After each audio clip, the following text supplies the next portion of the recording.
Hello mga kabukid, magandang araw sa inyong lahat. So ngayon mga kabukid, gusto kong i-share sa inyo ito mga kabukid, yung ginagawa ko dito na pagbabacterial flushing sa ating mga alaga. So ito mga kabukid, i-share ko sa inyo kung ano yung ginagamit ko, gaano siya karami, at ilang beses ako nagbabacterial flushing sa ating mga alaga na palakihing mga manok.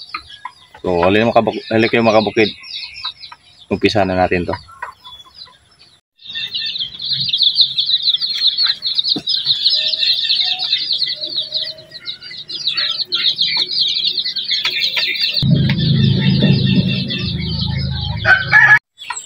So ito mga kabukid, meron pala akong lagayan.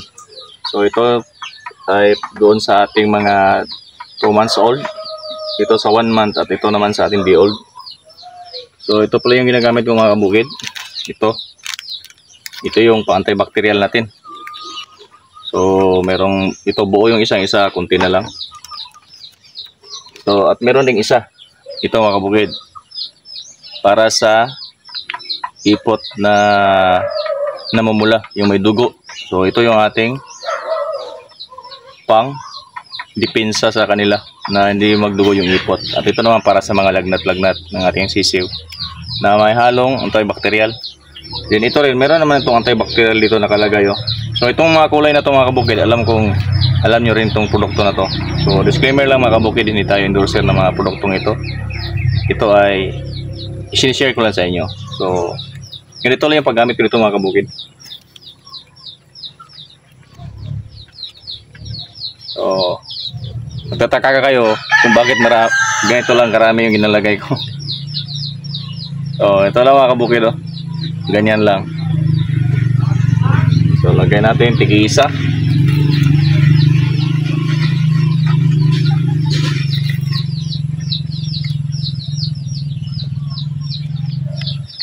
So ito mga kabukid, pinaghahalo ko lang isang tirahan lang. So ngayon ay Huwebes pala. So Huwebes ngayon, March 6.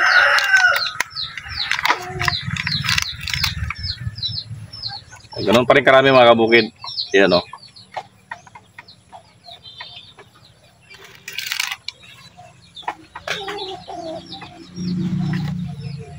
So yung isang sachet ko mga kabukid, matagal siyang maubos. So tipid din siya.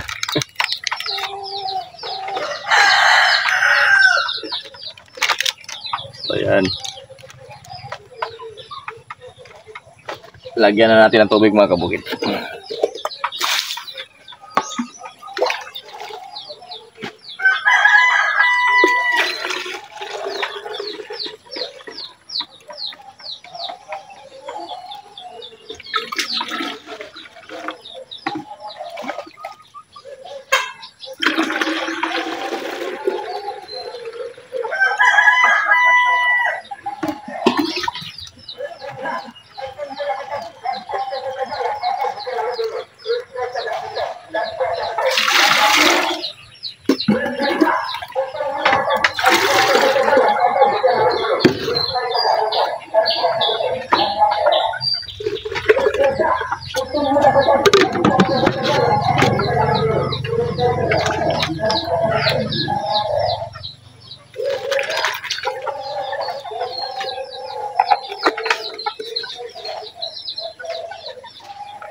So yan mga kabukid.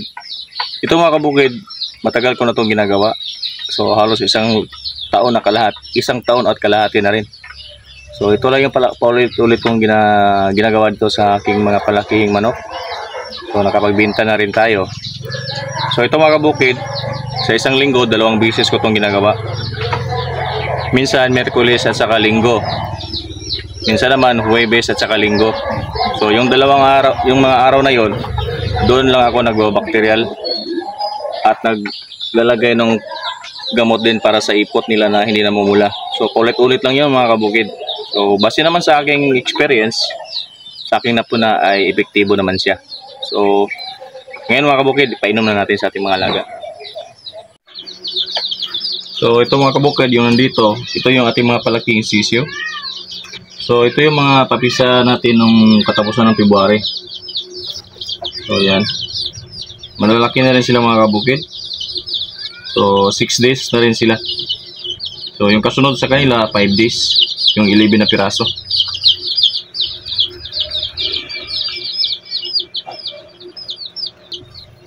So ayan mga kabukid, umiinom na sila. At nandito yung iba sa loob mga kabukid. So 27 plus 11. So ganun, ito yung ganun karami sila dito mga kabukid. Yung upgraded native chicks natin. So ayan mga kabukid, isingit ko na rin itong ating mga bagong papis sa buwan ng March ngayong katapusan. So ito yung unang batch. So ito mga kabukid, ito naman yung ating 1 month old. So marami-rami rin sila dito mga kabukid.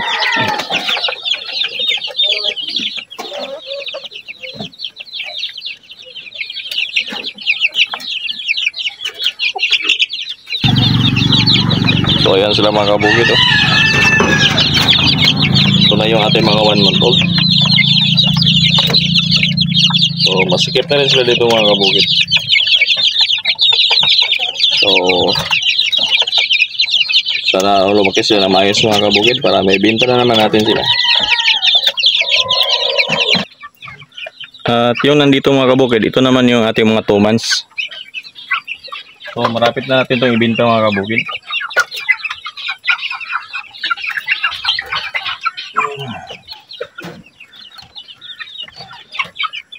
Malalaki na rin yung iba mga kabukid. Pero mas malaki talaga itong crossbred natin sa broiler.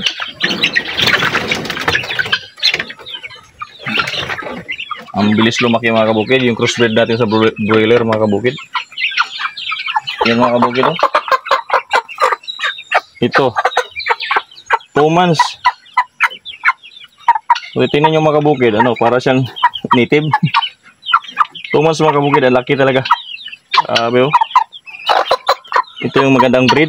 Hindi tayo malulugi nito kasi 2 months pwede nang ibenta. Pero hindi ko pa nasubukan kung maganda rin ba yung quality ng karne nito. So babae pala ito mga kabukid.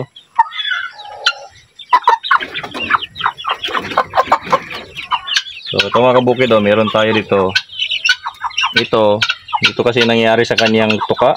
Nabungi siya, hindi ko alam. So ayan, nanghihina siya, payat.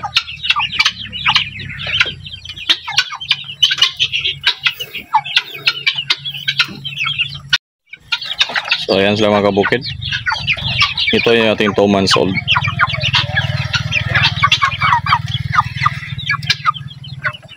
So thanks God, maganda yung paglaki nila mga kabukid.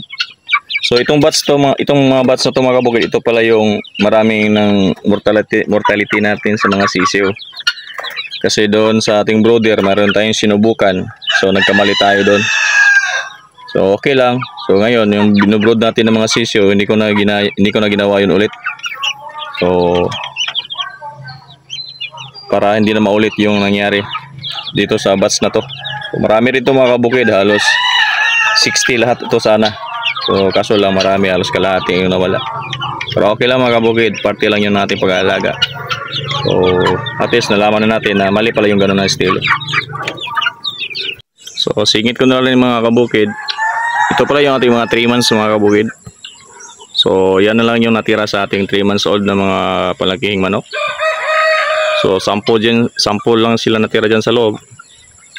So kasi yung iba ay naibinta na sa ating mga buyer. So ito lang yung natira, mayroong maliit.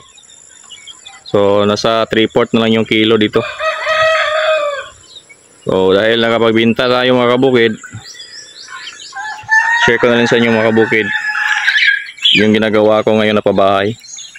So ito, ginagawa ko to ngayon mga kabukid, minamadali ko para yung nandun mailagay na natin dito sa range para makakain na sila ng damo, para yung ating mga alaga makakain ng damo, at kapag naibenta na natin sa buyer, at least masarap na siya.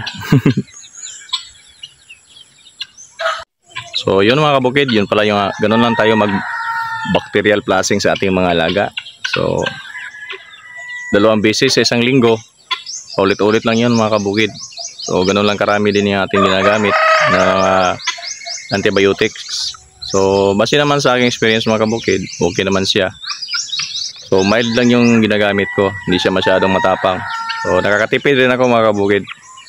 So nakita niyo naman sa mga alaga natin mga kabukid, malulusog naman sila. So disclaimer lang mga kabukid, itong lahat ng aking sinishare ay base lamang sa aking ginagawa dito at mga na-experience na rin dito sa aking backyard sa loob ng 1 taon at kalahati. So okay naman siya para sa akin mga kabukid. So depende na lang sa inyo kung gagayahin niyo o hindi.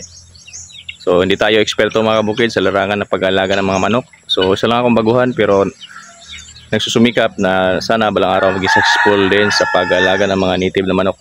So hanggang dito na lang mga kabukid. Maraming salamat sa lahat ng palaging nanonood ng aking mga video, nag-react at nag-comment. So patuloy lang tayo sa buhay mga kabukid at enjoy lang palagi kung ano man yung mga ginagawa. Habang may buhay mga kabukid, may pag-asa. Kaya see you in my next video mga kabukid. Bye bye, happy days sa inyo lahat.